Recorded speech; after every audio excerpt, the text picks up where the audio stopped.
इशात media SAY दीन इस्लाम की इशात के लिए सबसे आगे।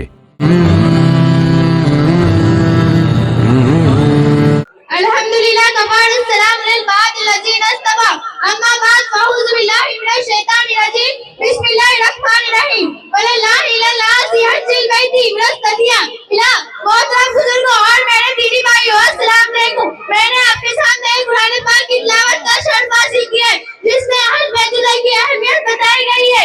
इससे ये बात मालूम होती है कि जिसी तरह अल्लाह ने मुसलमानों पे नमाज, रोजा और ज़कात फर्ज किया है, इसी तरह हज भी फराइज में दाखिल है।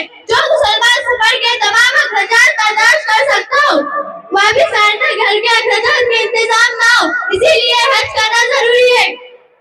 हर साल लाखों की तादाद में दुनिया के कोने कोने से मुसलमान मक्का मुकर्रमा में जाते हैं। मक्का मुअज़्ज़मा में जहाँ आज खाना काबा है, हजारों साल पहले इसके चारों तरफ रहती कोई सब्जा ना उगता, दूर दूर तक पानी की नामो निशान नहीं थी, कोई आबादी नहीं थी। अल्लाह ने अपने महबूब पैगंबर हजरत इब्राहिम अलैहिस्सलाम को बुढ़ापे की हालत में हजरत इस्माइल अलैहिस्सलाम जैसा चांद सा बेटा अता फरमाया और हुक्म दिया कि इस बच्चे को और बच्चे की वालिदा बीबी हाजरा रज़ियल्लाहु अन्हा को उस गैर आबाद इलाके में छोड़ा।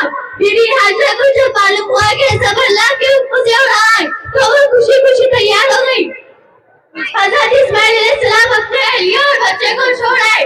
गर्मी की शिद्दत में हजरत इस्माइल अलैहिस्सलाम प्यास से तड़पने लगे। बीबी हाजरा बेकरारी के हालत में सफा और मरवा नाम के दो पहाड़ियों पे चढ़कर पानी की तलाश करने लगे और बीच बीच में बच्चे को भी आधा देखा। फिर अल्लाह की रहमत जोश में आई। हजरत इस्माइल अलैहिस्सलाम जहाँ जमीन पर एड़ियां लगाने लगे तो वहाँ से पानी का चश्मा जारी कर दिया, जिससे आज भी अभी ज़मज़म जारी है।